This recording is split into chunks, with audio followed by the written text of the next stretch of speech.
কি ভাবছো তো এই সন্ধ্যেবেলায় আমরা কোথায় যাচ্ছি? তাহলে জানতে হলে চলো প্রথম থেকে শুরু করি। হ্যালো বন্ধুরা, good morning, welcome back to my channel. আজকে আমরা যাব খড়গপুরে কিছু কাজে। আর খড়গপুর থেকে ঠিক মেদিনীপুর আসার রাস্তাতে খুলেছেন বং পিৎজার নতুন একটা আউটলেট। আর বাইরে বেরোনো মানেই তো খাওয়া দাওয়া থাকবেই। তো আজকে সেখানেই আমরা যাব। লোকেশনটা ঠিক কোথায়, খাবারের প্রাইস কীরকম এবং খাবারের কোয়ালিটি কীরকম সবটা কিন্তু জানতে হলে অবশ্যই ভিডিওটি শেষ পর্যন্ত দেখতে থাকো। তাহলে দেরি না করে শুরু করা যাক।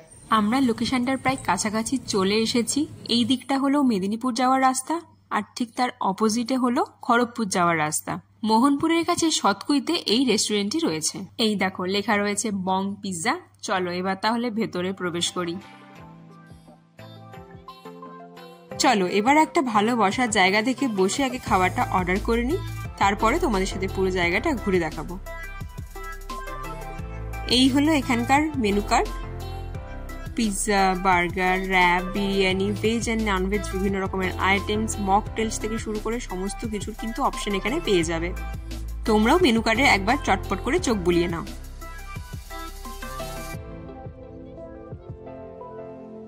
খাবার আমরা অর্ডার করে দিয়েছি, এবার পুরো ডেকোরেশনটা চলো ঘুরে দেখি। পুরো ডেকোরেশনটাই কিন্তু বাঙালিয়ানায় ভরপুর। দেওয়ালে রয়েছে বিভিন্ন বাঙালি আইকনদের ফটো। এখানে কিন্তু বার্থডে পার্টি বা অ্যানিভার্সারি পার্টির জন্য একটা আলাদা স্পেস রয়েছে।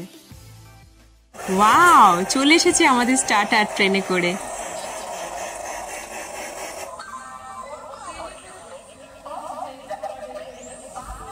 এই স্টার্টারটার নাম হলো সিলান্ট্রা পনির।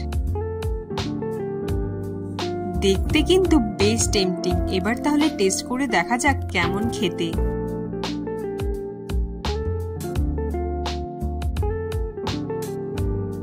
ধনেপাতা এবং কাঁচা লঙ্কার একটা স্ট্রং ফ্লেভার রয়েছে, আর পনিরটা কিন্তু বেশ টেন্ডার আছে। স্টার্টার হিসেবে কিন্তু এটা তোমরা ট্রাই করতেই পারো। এরপর আমরা অর্ডার করেছিলাম চিকেন ওভারলোডেড পিৎজা। চলেও এসেছে আমাদের সামনে। চলো এবার ট্রাই করি। প্রচুর চিজ রয়েছে আর চিকেনের পরিমাণও কিন্তু অনেকটাই রয়েছে।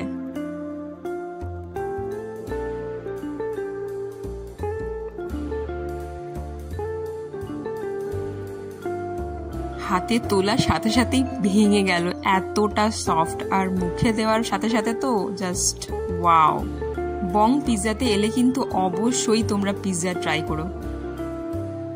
এরপর আমাদের দিয়ে গেল একটা মকটেল, যেটার নাম ছিল গন্ধরাজ চিলি পাঞ্চ। এই মকটেলটা কিন্তু ভীষণ রিফ্রেশিং ছিল। বাইরে যা গরম, আর তারপরে এতগুলো খাবার খাওয়ার পরে এই সিপটা কিন্তু খুব দরকার ছিল। আর কথা বলতে বলতেই চলে এসেছে আমাদের সামনে কলকাতা স্টাইল চিকেন বিরিয়ানি। আর দেখতেই পাচ্ছ তোমরা কাঁসার থালায় সার্ভ করা হয়েছে। এবার এটা আমরা শেয়ার করে খাবো। তবে বিরিয়ানির স্মেলটাতে কিন্তু আর তর্স হয়েছে না একটা বাইট নেওয়ার জন্য। এইরকম একটা লেগ পিস দিয়েছে, আর চিকেনটা এতটাই সফট, একটু হাত দিতেই কিন্তু হাড় থেকে ছেড়ে বেরিয়ে আসছে। এবার তোমাদের দেখাই সেই বাইটটা। একটুখানি আলু, একটু ডিম, আর একটু চিকেনের টুকরো, আর সাথে বিরিয়ানির রাইস। উফ, জাস্ট অসাধারণ।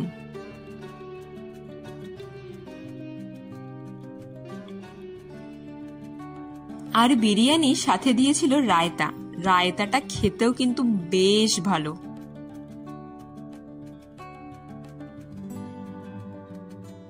আমরা যেখানে বসেছিলাম তার বাইরে এরকম একটা সিটিং এরিয়া রয়েছে। এখান থেকে কিন্তু রাস্তা তোমরা দেখতে পারবে।